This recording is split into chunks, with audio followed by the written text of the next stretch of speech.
2,229 minutes. That is how much time I've taken my DJI Mavic 3 Classic and flown it up in the air. That's just around 37 hours in total, and I've done that in just under a year. And during that time, there's been some ups, and there's definitely been some downs. But thankfully, I haven't crashed it so far. I've used this drone for weddings, corporate and client work, and here on the YouTube channel. So after 2,229 minutes, what do I think to it? How do I think it performs? Do I think it was worth the investment? And would I still buy one today when presented with the likes of the DJI Air 3 and also the Mini 4 Pro? Now, if you're watching this video, I'm gonna assume you know a fair bit about the Mavic 3 Classic. However, if you don't and you're new to the drone, I'll leave this video up here that you can watch, and that talks a lot more about the features. Now, for a brief comparison, the DJI Mavic 3 Classic comes with all the features pretty much that the Mavic 3 Pro and the Mavic 3 has, minus the ProRes and some of the lenses. The Mavic 3 Classic obviously comes with just the one camera and the one lens. But the price difference between this drone and the Pro is almost £500, so you get what you pay for. Now, I can remember getting this drone for the very first time and taking it out to the Peak District, and I can still turn around and say, by far, it's the best quality footage I've ever got from a drone. However, 10-bit D-Log footage doesn't actually give you that much dynamic range. It gives you nowhere near the same kind of dynamic range that you would get from a camera such as the camera I'm using now. But at the end of the day, it is just a drone and it serves its purpose very well.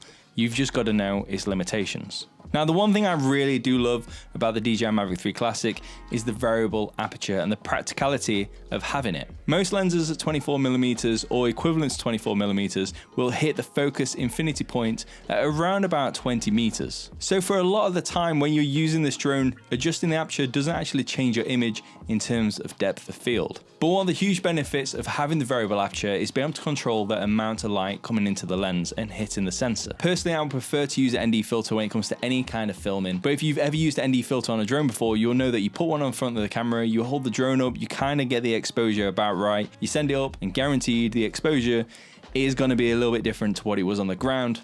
And also conditions change. At this point, normally what you would do is bring the drone down and change the ND filter.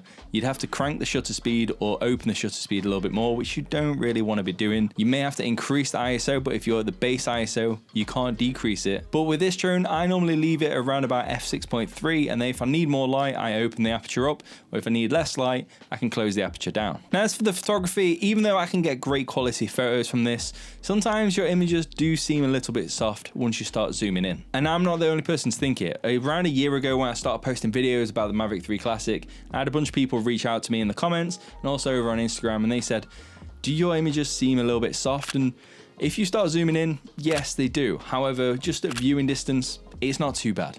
Now, one thing I wish it did do differently is the panoramic photos. The Mavic 3 Classic, or the Mavic 3 in general, is really good because it will go and take panoramic photos for you. However, if you're shooting in RAW, it doesn't stitch any of the photos together. You need to do that inside Lightroom or Photoshop. And the main reason I end up taking so many photos using the panoramic photo mode is because the camera cannot flip 90 degrees to take a portrait-orientated photo. That right there is a massive advantage of the Mini 3 Pro and the Mini 4 Pro. But by far, one of the best features on this drone is having internal memory. The amount of times I've done that is definitely more than the amount of times I've taken the drone out with an SD card, that's for sure. So what does that mean for my opinion of this drone after flying it for over 37 hours? It's difficult because DJI have brought out more drones since bringing out the Mavic 3 Classic. And for the overall image quality at this moment in time, it's definitely one of the better drones out there on the market. However, being able to film in 5.1K may actually not be a priority for you. It can be limited for some people as it only has the single camera, but you get what you pay for. And having the option of a telephoto lens on a drone is definitely a benefit,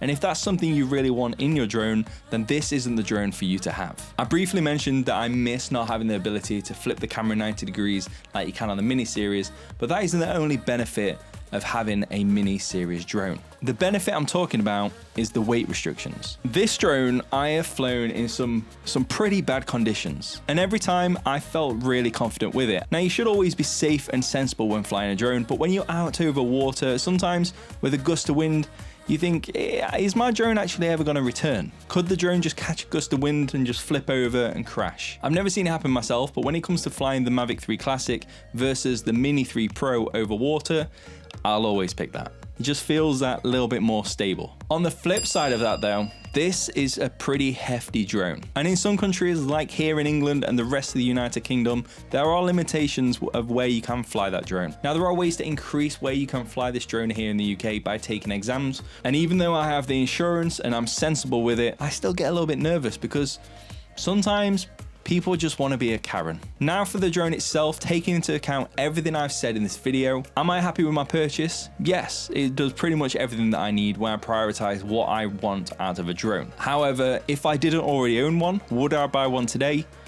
Probably not. And here's why. There's other options out there. The Mini 3 Pro is a fantastic little drone and holds its own. It's small, it's discreet, it allows you to shoot portrait orientated photos and video. And now we have the Mini 4 Pro, which is an upgrade of its predecessor. And on top of that, we have the Air 3, which is a bit of a middle ground drone between the Minis and the Mavics. But for people like me here in the UK, that Air 3 is still above that weight threshold, so you still are limited where you can fly that drone legally. Ultimately, it's down to whatever you need, what you want to pay, and probably whereabouts in the world you are. If you want to see more about this drone, the Mavic 3 Classic, I'll leave this video right here. Subscribe if you want to see more, and I'll see you right there. Take care. Bye-bye.